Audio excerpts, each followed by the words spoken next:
Last time on the Skip and Josh podcast. The other thing, I saw a few more pop-ups to the pitcher's mound where the pitcher ran away. Yeah, well, the pitcher's good. They have to run away. They have to. It's the rule. Such a joke.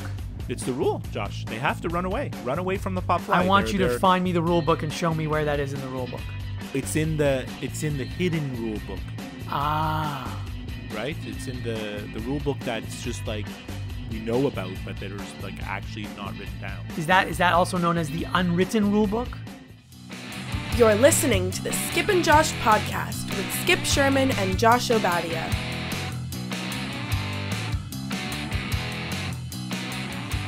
I'm Josh in Toronto. And I'm Skip in Montreal. In today's episode, quirky hockey schedules, football news and notes, and preseason basketball. But first, postseason baseball. Okay, Skip, I've been dying to ask you a question for the last few weeks, and I keep forgetting to ask you. You texted me and you said I have a question to ask you, or actually maybe we were actually on the phone. We were actually on the phone. You said I'm going to leave it for the. You said I'm going to leave it for the show. I'm going to leave it for the show. So here's the big question. And by the way, you know how we claim that on this show you get stuff that you don't get on any other show. Yeah. Okay. So we don't just claim claim it. We actually deliver. Okay. Because if you recall, a few episodes ago, I asked you about the remote control situation in your household during NFL Sundays. Mm-hmm. Where else are you going to get that on any other show? You're not. So we deliver on our claim. Right. So what's this new question? So here's another thing that you don't get on any other show. Is Matthew going to vote for the first time ever on Monday? Oh, of course he is. Yes. So I'm very excited about this. So for Canadian listeners, they are well aware we have a federal election on Monday, October 21st. American listeners probably don't even have any idea about that. So there is an election. Yeah, and my son, being 18, is able to vote for the first time. That's exciting. And we've had many conversations about who to vote for, who he's voting for. I'm not trying to influence him. I'm trying to let him make his own decision. You know, I encouraged him to try to watch TV, watch CBC. You know, there's a really great show on the CBC News Network, Power and Politics. And watch that show. They show you different sides. They show you what's going on in the campaign, and we'll see who he votes for. I don't know. He hasn't really told me. Okay. All right. Well, anyway. I'm not even 100% sure who I'm voting for, to be honest. Yeah, I don't want this to get into an election episode, but I just wanted to know if he was voting. So that's interesting. He is. I mean, and I told him it kind of sucks because his first election where he gets to vote, and it's one of these elections where none of the candidates are necessarily great. I think a lot of people are voting for the least, the lesser of all evils, maybe, Yeah, that happens a lot, though, these days. It does happen a lot. So, I mean, that's how it is. I told him, get ready. This is how it's going to be, every time you vote. Anyway, enough politics. On to baseball? Major League Baseball. On to baseball, yes, because we now know who the two teams playing in the World Series will be. Yes. So it's timely that we're recording today. And first of all, I have to say the Cardinals National Series was really boring. A 4-game sweep. Obviously, the team that I wanted to lose didn't lose. No. I don't know I remember saying that Mike Schilt deserves to be manager of the year because the Cardinals are not that good. I do recall saying that, but I don't know if the Cardinals hitting is so bad or the Nationals pitching was so good. I'm not sure which. It's both. I mean, the Nationals pitching is probably the best pitching I think their staff is better, I think, than the Astros even. The way they're pitching right now. Their pitching staff's amazing. And actually what's come out after the Cardinals have been eliminated on a lot of blogs and podcasts and stuff that I listen to is how the Cardinals are just one of the worst teams ever to be in the playoffs, which I'm not 100% sure about that, but their lineup certainly looked disgusting. Like they couldn't do anything. They couldn't do a thing. And by the way, that last game 4, so they had a bad first inning and the starting pitcher, Dakota Hudson, they took him out. You know what? He didn't actually even pitch so badly. There were a lot of errors in that inning. And if you take away the errors, you can't take away the errors, but if you take away the errors, the Cardinals ended up scoring 4 runs in that game. That's a close game if you eliminate the errors. What's become evident to me in the playoffs, and I don't think anybody's talking about it, keeping up with your theme about you hear stuff on this show that you don't hear anywhere else. No one ever talks about defense in baseball, because baseball now is strikeouts and home runs, right? That's what it is. But the teams that have played good defense are the teams that have advanced, and the teams that have played bad defense are the teams that lost. The Cardinals' defense was disgusting in that series. They had so many errors, honestly, awful. And just look at the Astros last night. I know they won on a home run. I know they won because of home runs, but they're in position to win on those home runs because Brantley makes a ridiculous play in left field. Reddick makes a crazy play also in right field. And a very, very underrated play in the game, which no one talks about because it would not have been an error if it didn't happen. It would have just been a fielder's choices. They turned a double play yesterday. The Astros did. Now, Carlos Correa, have you ever seen a shortstop with an arm like this? I honestly can't remember a shortstop that can throw like he can. There are 2 or 3 shortstops that have a gun like him. Yeah, but like they turned a double play where the runner's bearing down on him, and he fires a cannon to first base, right? And like that play, like a double play is turned where another shortstop who's not as good defensively or doesn't have a strong arm, they don't get the runner at first, you know? Yeah, you're talking about the one in the 8th inning, right? Yes, exactly. Yeah, which is interesting because, well, there were 2 double plays, one in the 7th inning, the Michael Brantley one, and then one in the 8th inning. And so both of those killed potential Yankee rallies. Absolutely. So they were both huge plays. And the one in the 8th inning, it was interesting because Altuve had to go to his left to get it because he was playing the other way. Yeah. And the throw that he made to Correa was actually not even a good throw. He sort of lobs it in there. Like when you're turning a double play, you want to throw it harder and quicker to give the shortstop time. And he lobs it in there. And anyway, like you said, Correa made I feel like Altuve already resigned himself to the fact that we're only going to get one. He may have, yes. So he made like the sure throw to second to Correa to like, okay, we're going to get the lead runner. And Correa in his mind is like, I got this. You know, he's telling Altuve, hold my beer. I got this, you know, like, don't worry. And then next thing you know, he fires this crazy throw. Right. So now to finish off on your point about defense, that was game 6. In game 5, the Yankees made 4 errors. You didn't even mention that. No, we got sidetracked with all the great plays that Houston made. But yeah, the Yankees defense stinks. And you talked about it last time. They have a bunch of guys playing positions that you don't know if they can play those positions. Right. Well, that's why look, Stanton was can't benched. field. And he was benched, right? Look, and actually they benched Edward, nothing to do with defense, but they benched Encarnacion, which I didn't think they would do. And well, they benched him in game 5, but then they used him again in game 6, which I didn't quite understand. I mean, you won game 5 with a certain lineup. You would think you would stick with the same lineup anyway. Yeah, well, we can't get into Aaron Boone's head, but like whatever. He has a lot of guys there. And he's trying to fit it all in. But yeah, the Yankees defense wasn't good, and they're actually not a great defensive team to start with. And their catcher, oh boy, I mean, it was ugly. Like I almost started to feel bad for Gary Sanchez during this series. First of all, he couldn't hit, right? Any big situation where he was up, he could not hit, and then he forgot how to field. Also, you know, like the passed balls were egregious. You know. Yeah, that series was a little bit more interesting, at least than the National League, because National anytime League there's a sweep, but just to finish the National League, because that's where we started. So that last game, the Cardinals actually could have won game 4. Not that it would have made a difference. I don't think they were going to win 4 straight games anyway, but they could have won game 4 if not for those errors in the first inning. Mm-hmm. Now the story of the Yankees Astros series. It seemed to be that one team in each game would have a really good first inning, and then that team would win the game. Yeah, it just felt like that. Yeah, that's and there were a lot of in the Yankees Astros series. There were a lot of 3-run homers. Oh my God, the 3-run homers were crazy. It was like the most common thing that happened in the games. Yeah, it seems like all the runs were scored on 3-run homers. You know, it's Earl Weaver's dream, right? So last night in the 9th inning, when the Yankees were down by 2 and DJ LeMay, who was batting, I said to myself, I said, you know, like, it looks like this game is over because you've got your closer in the game for the Astros, and there's already one out. But like, this guy could tie up the game with a homer. And then absolutely 3 pitches later, he ties up the game with a homer. This guy, we talked about Howie Kendrick being a professional hitter. LeMahieu. DJ LeMahieu is in the same category as Howie Kendrick. It's interesting, DJ LeMahieu, and I had a discussion about him with someone this week.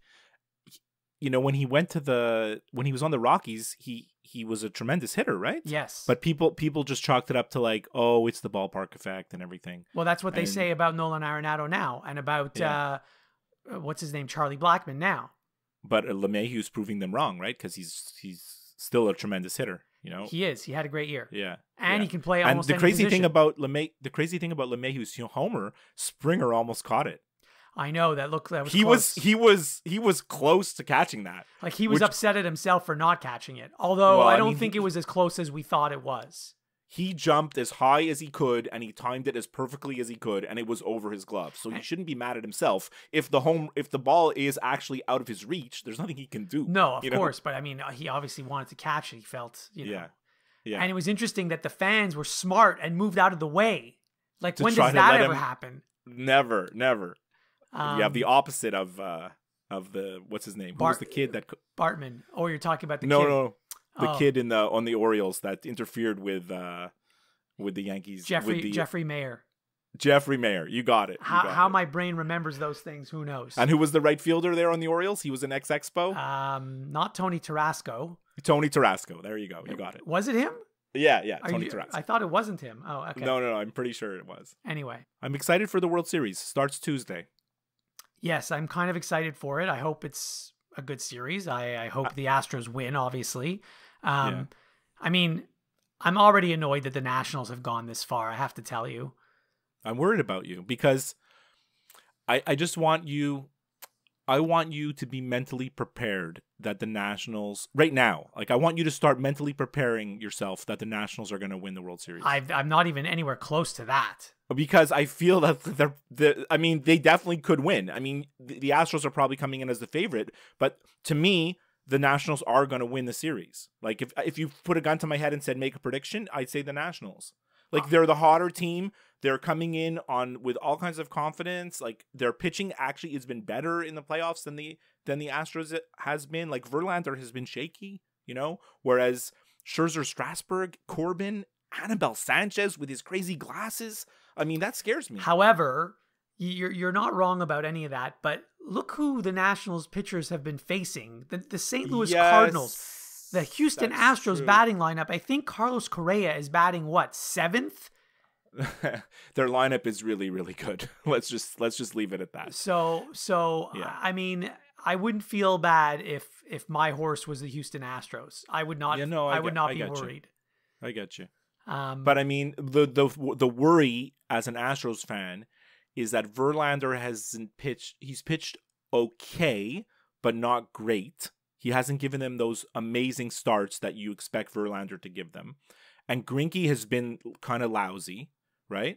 And now their big reliever, what's his name, Presley, looks like he's injured because he injured his knee. Yes. So that's a blow to their bullpen. So it's a bit scary for the Astros. But like I said, I mean, that's what baseball is. Anything could happen, you know? Yeah, it'll be interesting. One other general note about baseball. Mm-hmm. So this happened during the Yankees-Astros series. Sure. There was apparently one of the games, the Astros players were trying to let their hitters know what the pitch was going to be. Some guys were whistling from the dugout and stealing signs. And then Major League Baseball did an investigation. Yeah. How do you even investigate something like this? When leagues come out and say we've done an investigation, how do you even do that? Anyway. Yeah. So, and then like MLB came out and said there was no wrongdoing. No one did anything wrong. Everything's fine. And the two managers, Aaron Boone and AJ Hinch, apparently they know each other. They talked and they said everything's fine. And everyone went on their merry way. But here's what bothers me. Right. You're allowed to try to steal signs. There's nothing wrong with stealing signs. In fact, if you're not trying to steal signs, you're not trying to win. And if the other team can't disguise their signs well enough, that's their problem. Yeah. So don't tell me. Well, that's what happened, right? Don't tell me like, oh, look, he's telling his hitter what the pitch is going to be. So then have better signs. Well, I mean, apparently, Tyler Glasnow on the Rays, like, they knew exactly what pitch he was going to throw. Right. Well, that's Tyler Glasnow's Right? problem. I know, but like apparently, like when he's on the mound, his head is down, his glove is up. There was some kind of tell, like that they knew. Okay, when he does this, it's a fastball. And then what happened is, you know what the Astros are doing now, because everybody thinks they're stealing signs, right? So whether they're stealing signs or whether they're not stealing signs or whether they know the sign or whether they don't know the sign, when they get to first base, they say something to the first base coach. He whispers something. He looks at him. They look in the dugout. They're like, yeah. And they're getting in the heads of the other team. The other team's like, hey, they know our signs, even if they do or they don't. No one knows if they do or they don't. So kudos to the Astros for that. They're playing as the expression goes, they're playing chess and everybody else is playing checkers. Right. Anyway, I'm okay with it. I don't have an issue with it. I don't think there should have even been an investigation. And if you're stealing signs and you know what the pitch is, good for you. Good for you. Good for you. And yes, it was an exciting ninth inning where Yankees tied it up. And then in the bottom of the ninth, one swing of the bat, game over. Last week, you said you threw out the name Yadier Molina. Yes. As like, wow, this guy's amazing, right? Wouldn't you, like, professional hitter, gamer, guy you want on your team, winner, all the superlatives. And by the way, he did hit a home run in Game 4 to get things started for the Cardinals. Would you put Jose Altuve in that category? Of course I'd put Jose Altuve, but I'd actually put Howie Kendrick above all of them. Well, I mean, just in terms of his hitting ability, but lately, but that's not for his career. Altuve is like a superstar. Oh no, not for his career, but lately, yes. Like Howie Kendrick won the MVP of the National League Championship Series, deserved it. Yeah. It's pretty remarkable. So, but yeah, Altuve's great. There's no question.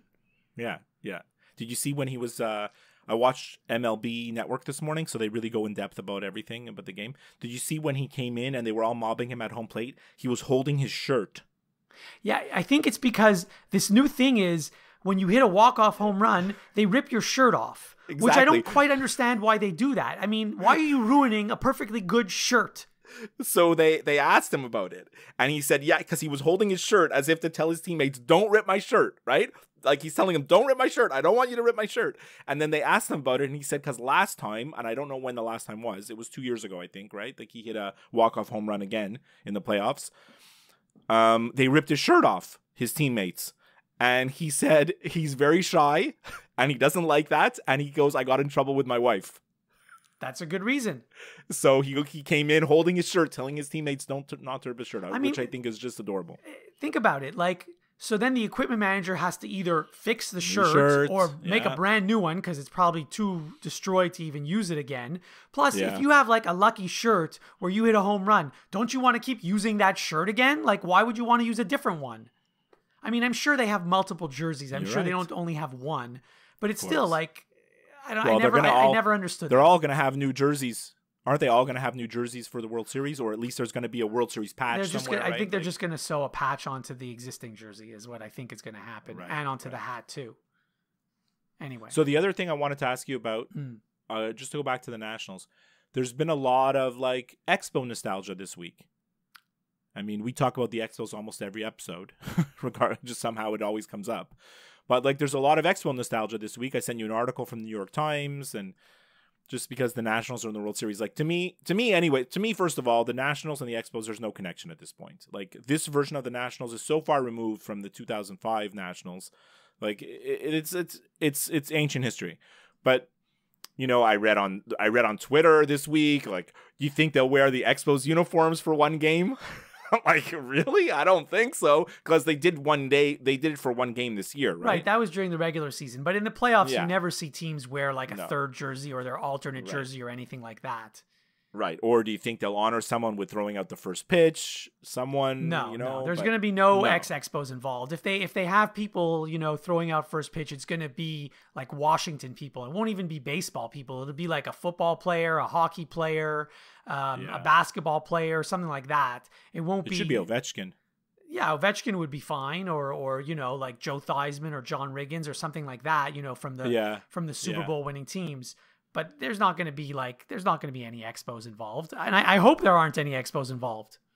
Yeah, there shouldn't be. You're right. Like I said, they're not connected. There shouldn't be the connection. Although it's great I like when the Major League Baseball brings up the Expos because we want to keep the history alive, right? We want to keep the memory alive, right? Otherwise, people forget that we had a team here.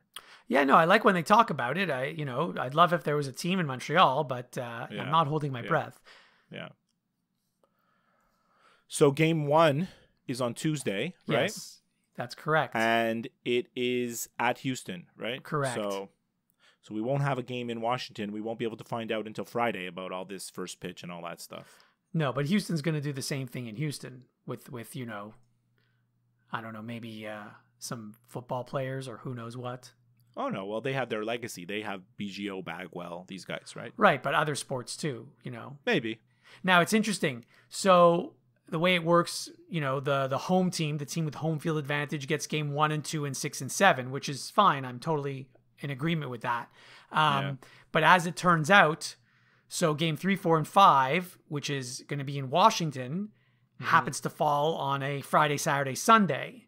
Right. Meaning that fans in Houston, and I'm sure the players don't care, but fans in Houston, if they want to go to games, they can go to games. They can go to 4 games if it goes 7, but none of the games in Houston are going to fall on a weekend. They're all going to be in the middle of the week. Now, it doesn't make a difference. I'm sure they're all going to sell out anyway, but you kind of want to have games on the weekend. That's what the weekend is for. And yeah, that's true. Here in this situation, the team that doesn't have home field advantage gets all the weekend games. Okay, good luck to the Astros. I mean, everybody knows Josh is rooting for the Astros, so we'll wish them luck. We won't wish the Nationals luck. Okay. They stole our team, so they don't deserve the luck. Okay. So what do you want to talk about next? The National Football League. Well, I don't have any NFL notes to talk about other than the fact that the Eagles are playing the Cowboys tonight, and I'll be watching that. That's really the only game I'm going to watch this weekend. So the Eagles, I have to say, the Eagles have been pissing me off all season. I'm in a pool where I have to pick every single game, just the winner, not against the spread. And every time I pick the Eagles to win, they lose. And every time I pick them to lose, they win. They are one of the most frustrating teams. I don't like the Eagles. You said they were going to have a great season. I don't think they're good at all. And and today, like when I look at the games, there are some games where you look at the game and okay, well, this team's obviously going to beat this team because one team's really good and one team's lousy. When I look at this Philadelphia Eagles Dallas Cowboys matchup, you might as well flip a coin because both of these teams have been sucking lately, and I have no clue what's going to happen in this game. The weird thing is the Eagles are a road favorite. That's how much Vegas is like down on the Cowboys, which is kind of weird. Well, if the Cowboys are getting points, yes, I'm not afraid. I'm not afraid to admit that I was wrong when I said the Eagles were going to have a great season. I still believe they're a really good team. I think the offense is really, really good still, especially if and when Deshaun Jackson comes back, because that's kind of the piece they're missing. But I was dead wrong about their defense. It's just their defense is not what I thought it was going to be. They don't have the pass rush that they've had the last 2 or 3 seasons that have been able to get to the quarterback. And that's compounded by the fact that they have no corners. Like they have injuries to all their corners, which I get. And it's remarkable that they're even able to like actually have won games with guys who are basically backups of backups at the corner position. But like their defense is just not good. And so this week that Jalen Ramsey was traded to the Rams, right? Yes, it's in my notes here to talk about it. Yeah, so they got a lot for him. By the way, it was a great trade for Jacksonville. 100% a great trade for Jacksonville.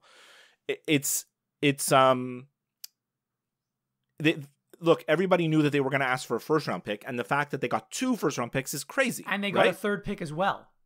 Yeah. So the Rams are clearly going for it. I think they've made a huge mistake. I think the Rams basically now have made their window with this Jared Goff. Like you think that the Rams have this young team. No, they're an old team. They're not a young team, right? Their defense is old. That's why they got Jalen Ramsey. And their window now is like this year. Because now they've given away these first-round picks. They're in trouble moving forward. And they're not even that good this year, right? Like they haven't even looked good this year. Yeah, go ahead. Well, it's clearly a panic move. I mean, it's a panic move. The interesting thing is they made the Marcus Peters trade first, so you didn't know that this other trade was going to happen. Right. Now, I don't know much about defense in the NFL. I know Jalen Ramsey is supposed to be one of the best defensive players because I keep hearing his name. But what is the incremental upgrade from Jalen Ramsey to Marcus Peters? I thought Marcus Peters was a pretty decent defender as well. That was the Rams' miscalculation because they got Marcus Peters last year, and that there was supposed to be this big acquisition that was going to shore up their defense. And over the course of last year and up till now, he's not good anymore. He got old real quick, which is what happens in the NFL, right? Like the NFL, the lifespan of an NFL player is like 5 years, you're done, Right. And Peters has already passed that expiration date. Now, what the interesting thing about a corner is a lot of times when corners change teams, all of a sudden they're not so good. Because maybe the scheme that they were playing on Jacksonville and all the other personnel that Jacksonville had this amazing defense with stars at every single position on defense, right? Now he's going to the Rams where he's the only star on defense, him and Aaron Donald, right? So I don't know.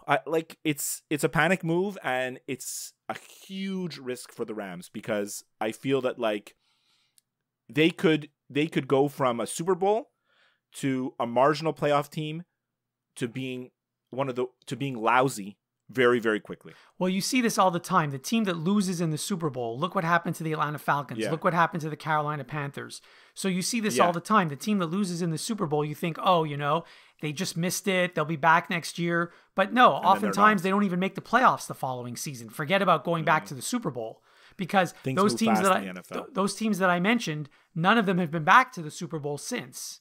Yeah. The only team that lost in the Super Bowl and has, sort of returned to what they once were. Well, the Patriots, you can't count the Patriots. No, I'm not going to forget the Patriots. I'm talking about all the others. Is the only team that has returned to sort of their former selves is the Seattle Seahawks. Yeah. But it took them a long time to get back to where they were. Yeah. Well, it's a totally different team now from when they were, Right. I mean, they still have Russell Wilson. Now it's built around Russell Wilson, but before it was built around defense and Marshawn Lynch. And by the way, speaking of the Rams, that division with the Seahawks and with the Niners is now a really tough division. Well, the Rams already are probably can't win the division. You can't say that because it's still, but the Niners are sort of running away with the division, and then Seattle, they have to pass Seattle too. So what's the Rams' best case scenario? Wild card? Exactly. That's it. Right. I mean, me and my son are already looking at the playoff scenarios in the NFC and realizing how important tonight's game against the Cowboys is, because already at 3-3, it's going to be tough for the Eagles or the Cowboys to make that wild card spot because the Seahawks are going to be occupying one of those spots probably. Right? Actually, in the Eagles division, there's only going to be one team that makes the playoffs, and you have to win. That's that what I'm saying. That's exactly what I'm saying. So the way the Eagles need to make the playoffs is not by the wild card; it's by winning the division. Correct. That's why this game tonight is so important. It is. It is. Yeah. Did you watch the Thursday night football with Pat Mahomes? No, I didn't see not 1 second of that. But before... No, but he got injured, so... Oh, no, I saw the highlights, but I didn't see... I completely forgot there was a football game. I completely forgot it was a Thursday. Because baseball was on, and I was, whatever. Me too. Thursday night football is, low on my list of things in my head to watch. Maybe in November when the World Series is over, maybe I'll think about football. Maybe. Yeah. But it's too bad for Mahomes. They say he's going to be out for 3 weeks. I heard 4 to 6. Yeah. But yeah, no, listen, it's a huge blow because I think they can still make the playoffs, but they're certainly not going to be, if they have to play New England, they're not going to have home field advantage in that game. Which is a big thing. It is a big thing for them. Yeah. And they're not running away with the division anyways. No, they're not. So they're not. Everyone thinks the Chiefs are so great. They've lost a few games in a row now. They're not. Well, they had lost 2 in a row and then they beat Denver, but they're not running away with their division. Now, what I'm saying. This is the year of the backup quarterback in the NFL. It is. And the CFL for that matter. But I've never heard of, obviously, the new quarterback for the Chiefs. I've never heard of him in my life. They won the game on Thursday somehow. I don't know, I think they have a pretty tough schedule coming up, if I'm not mistaken. They do. Yeah, they do. And so I don't know how they're going to do for the next 4 to 6 weeks without without Mahomes. Oh, the backup, yeah. Well, Matt Moore, right? And he's been around forever. I never heard of him. He's 35 years old. He's Okay. been on like 20 different teams. Okay. Well, there you Yeah. go. Yeah, but if any coach could kind of make a quarterback look good just in their system, it's Andy Reid, right? Like for short term, you know? You know, people speak highly of Andy Reid, and he has good regular seasons, but he's not a good playoff coach from my recollection. No. Obviously, the monkey on Andy Reid's back is that he's never been able to win the big one. But it's hard to. You're saying that he's had as a bad playoff record, right? Yes. But you do know that when he was the coach of the Eagles, they made it to the NFC Championship game 4 years in a row. Yeah, but that's like the Buffalo Bills making it to the Super Bowl 4 years in a row and not winning any of them. You're 100% right. You're 100% right. But just like he has had some playoff success, he just hasn't been able to win that Super Bowl, right? So, and look, sadly, I just, even last year with Mahomes throwing 50 touchdowns and killing the league, I never thought they were going to win the Super Bowl. I never thought they were going to win the Super Bowl. And I still don't, actually. Well, unfortunately, it looks like it's going to be the Patriots again. Ugh, well, didn't we say this at the beginning of the year? Yeah. How they're so good. It's ridiculous. Although Brady, the Patriots looks lousy. Brady looks lousy. The Patriots have had the easiest schedule of all time. They've But played one good team. But that's their division. Like that's what it's going to be. They have six automatic win. Oh, I shouldn't say that. The Bills look like maybe a little bit tough to be honest. So maybe they're going to give the Patriots a game when they play them. I hope so. You know? But Brady's starting to look his age now. Well, it's about time. Yeah, but the difference is the defense is really, really good. Their defense now is really, really good. They've got a bunch of running backs that are decent. And if Gronkowski comes back like we speculated, maybe things will change. Well, Gronkowski took a job with Fox. He's going to be on Fox today. Yeah. Oh, he is? I heard he's going to be on Fox today. Oh, good. I'm going to look forward. I'll check that out. So okay. I don't know if that means he's never coming back as a player, but whatever, we'll see. Right. I mean, Jason Witten took a job with Fox and then came back as a player. Mm-hmm. So I guess anything's possible. Yeah. So I'm going to change the subject away from football, if you don't mind. I mind.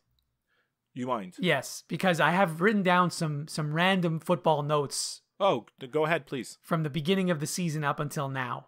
Okay. And you mentioned some of them already. Mm-hmm. But there are a few things that surprised me that when I heard them, I was surprised.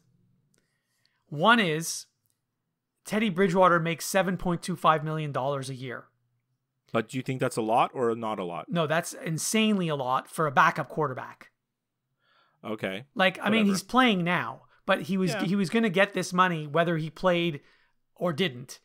Yeah. And to pay somebody $7.25 million to stand on the sidelines and hold a clipboard. Well, Eagles fans would argue that because Nick Foles was making a lot of money. So yes, but Nick Foles was a starting caliber quarterback. But you don't think Teddy Bridgewater is? I mean, he looks that way now, but I don't think you would have said that a month ago. Yeah. Look, I'm not going to flip out about a salary because salaries are out of whack completely. So I mean, listen, It's not my money. I don't care if exactly. If the New Orleans Saints have $7.25 million to give to a backup quarterback, then good for them. I was just surprised to hear that amount. I would never have expected a backup quarterback to be making that kind of money. I could be a backup quarterback. You know, I can hold a clipboard. You wish you were. I wish I was. Then all of a sudden you're Matt Moore and Pat Mahomes gets injured, and next thing you know, you're getting crushed by Von Miller. But I would have a clause in my contract that I will not play. So that's a great contract. Pay me, I'll stand there, but don't ever put me in the game. Correct. So then you're a coach. Fine, whatever. Okay, good. What's next? The other thing that surprised me. Yeah. And even though I agree with this, it still surprised me when it happened. In fact, I was stunned. Yeah. When Vontaze Burfict got suspended for the rest of the season. Well, it was about time that the NFL did something smart. I mean, this is the dirtiest player maybe in the history of the league. Possibly, yes. Like the guy that has so many infractions, so many dirty hits that when this latest one happens, what are they supposed to do? They're supposed to slap him on the wrist again? But you're right. I was pleasantly surprised that they're like, okay, you're gone. They basically said, sorry, buddy, you're gone. And then he wanted to appeal it. He's such an asshole. In fact, he is appealing it, I think. I think he is appealing it. I don't know if the appeal has been heard. It's so bad that he's appealing it because he puts the Players Association in the worst possible scenario. And that they have to defend this guy for almost killing one of their own members. Yeah, every time a player appeals a suspension, it's the same thing. The National Basketball Association. So we talked about Pat Mahomes being injured 4 to 6 weeks, and it's always bad when a superstar gets injured because the league likes, you want to see the superstars. So if I could just segue for a second to the NBA, looks like Zion Williamson is injured, and it's a little bit like cloak and dagger as to the severity. No one's really talking about it. They say he's going to miss 2 weeks, but I don't know. It's very, very scary prospect for the NBA because, you know, he's like, they have the Pelicans on 30 national TV games this year. When I heard about this injury, I was listen, I mean, obviously I like Zion because he played at Duke. I mean, once a player leaves Duke, it's like, you know, I mean, I hope he has a good career, but it doesn't really matter to me. But I don't like to see anyone getting injured. And I know that, you know, Zion, he now has sort of a history because he missed a few games at Duke when he blew out his knee, when he blew out his shoe. And so when I first heard this, the first thing that came to my mind was Greg Oden. Oh, yeah. Greg Oden was supposed to be this amazing player. He was drafted either right before or right after Kevin Durant. Drafted before. And the guy played not even 150 games in his career. Yeah. And he's done. And you know, there's a lot of examples. That happens to athletes in every sport, and it's unfortunate. So I hope that this isn't like a lingering thing with Zion, where, you know, he'll never play a full season. They need load management for him, even at this young age. You know, I hope it doesn't end up being that way. But it doesn't look good. No, it doesn't look good. And I'm worried about him because, man, he was killing people in preseason. And I know it's just preseason, right?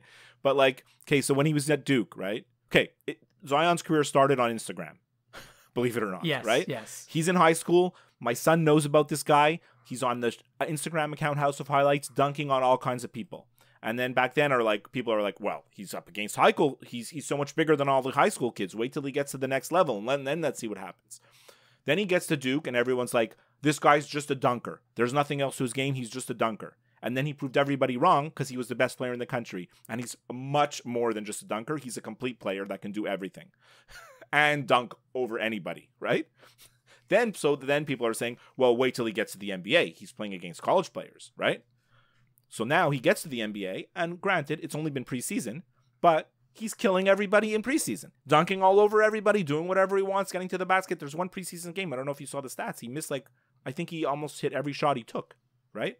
Which I think it was, I don't know the stats. He was something like 12 for 14 or 14 for 16 from the field, which anybody who followed him at Duke last year knows that was normal. That's what he did often, right? So he's doing the same thing. And now people are saying, well, it's only preseason. Wait till the regular season starts.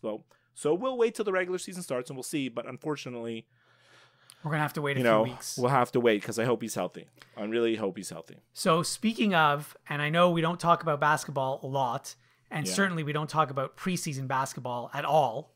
Yeah. But speaking of preseason basketball and ridiculous performances, you must be excited because I hope you heard that former Purdue player Carson Edwards, he hit 8 3-pointers in just over 5 minutes of game time in the third quarter, which is 24 points in 5 minutes and 10 seconds. And he finished the game with 30 points. And you recall in the tournament last year, this guy was hitting threes like from anywhere on the court. Yeah, those threes that he hit in that preseason game were also from deep. Yeah, exactly. Right? So, look, I hope he gets playing time. Like, I was shocked that Carson Edwards was drafted so low. He was in the second round. Because in my mind, this guy's great, right? This guy could be the steal of the draft. Yeah. So look, I hope he gets playing time. I hope he gets minutes, and I hope he starts hitting threes. Like, that's all there is to say, you know? Now, one other NBA note. By the way, could we just stay with the Celtics? You know, the Celtics also drafted Taco Fall. Oh, the guy that almost beat Duke. The guy who's like 60 million feet tall. So he's been the rage of the preseason because all the preseason fans want him to get in the game, right? So they're chanting his name. They're chanting for Taco to come in the game. And as soon as he gets into the game, everyone's going crazy. All the fans that are there to watch the preseason games. So I don't think he's going to play any meaningful minutes on the Celtics, but the fact that he's there is just fun. Well, I mean, it's not bad having a tall guy on your team if you need to bring him in for a few minutes. Yeah, no, for sure. So here's my problem with the NBA. Things that bug me? The season hasn't even started yet. Yeah. It starts on, I don't know, Monday or Tuesday. Yeah, this week. And already, all the talk I'm hearing about is next summer's free agency. What we've always been saying. The stuff that happens off the court in the NBA is better than what happens on the court. I mean, this year hasn't even started yet, and you're talking about next summer's free agency. Yeah. That's the NBA, right? And I think it's not just the NBA. It's like a basketball thing because college basketball doesn't start until November. Yeah. And what am I hearing about? I'm hearing about next year's recruiting class now. Right. Why don't we see this year's recruiting class? I haven't even play? seen them. I can't even name you the guys on the team this year, and you're talking to me about next year's recruiting class. Yeah, that's wild. That's pretty wild. Before we sign off, remember, you can listen and subscribe to new and archived episodes of the Skip and Josh podcast wherever you listen to podcasts, including Apple Podcasts, Stitcher, Google Play, iHeartRadio, and of course, Spotify. If you listen to the show through Apple Podcasts, please leave us a review. We would love to hear from you via email, skipandjoshshow@gmail.com, via Twitter @skipandjosh, or by liking and following our Facebook page. As always, you can get all the links to everything I just talked about on our website, skipandjosh.com. We leave you with this. All right, Josh, you have anything to end the show with? You came up with some great nuggets of stuff here today, so I don't know what you're holding back for the end. The only thing I have is a quirk in the NHL schedule where the Montreal Canadiens, they only play the St. Louis Blues and the Minnesota Wild twice a year, and all 4 of those games happen in a span of like 8 days, I think. And not only that, like, there's back-to-back afternoon games yesterday and today. Yes. Which is like, I was like thinking that the Score app was wrong when I looked at the time. The Score app is like, never wrong. I'm like, is my time zone on my phone screwed up? Because like I came back from Europe, is like something weird going on? Because why does it say the game's at 3 p.m.? But I guess it's correct, right? The Score app is never wrong. Yeah. So I noticed that you shaved. I shave. Yeah. So for this being a podcast, audio podcast, people cannot see what Josh looks like, but he had a beard that I couldn't believe what was going on. It was rivaling James Harden. It was like James Harden level. Like in another few weeks, you would have been there, I think. Yeah. Yeah. So then all of a sudden we get on our Google Hangout today, and Josh shaved, and I asked him, what he shaved with. So by the way, so the purpose of me mentioning this is that about a few months ago, I tried this product called the Philips One Blade. And I would highly, highly recommend it. It's a tremendous little shaving machine, and you should try it out. Honestly, you should try it. But isn't that like if you want to do like some, fine tuning? Sculpting? You can. They advertise it for that because you could use it without the little guard and really like get into like spots that might be difficult. But if you put like, it has a little attachment like number 1, number 3, number 5, like to give you the different like closeness. And I just find it's for a beard, it's like just perfect. It's really like a great thing, especially for someone who travels and you don't want to travel with some like big thing. It's really small, so it's really good. I don't know if that would have been able to get rid of the thickness of my beard that I had. The reason why I mentioned is because the commercial that they have for the Philips One Blade, they show a guy with some crazy thick beard and he just shaves it all off with his tiny little blade. And that's what caught my eye on the commercial in the first place. I'm like, this thing can't be as good as they say. And then of course I tried it out and I'm like, wow, this thing is as good as they say. Okay. Which is really rare, when you see a commercial and you're like, can that really be? And then you try the product out and you're like, wow, this is really like as advertised, The one I have is, I don't know even what the name of it is, and it's not very expensive, and I bought it years ago. So I was actually worried that my beard was going to break my machine. If any beard would break the machine, it would be that one you had. Right, for sure. and it turns out it didn't. But if it did, I would have just gone and bought a new one. It didn't. I didn't really care. So in the end, the machine survived. All right. Shout out to all our Canadian listeners who are 18 plus. Don't forget to go and vote tomorrow. And Josh, I'll talk to you next week. Yeah, sounds great.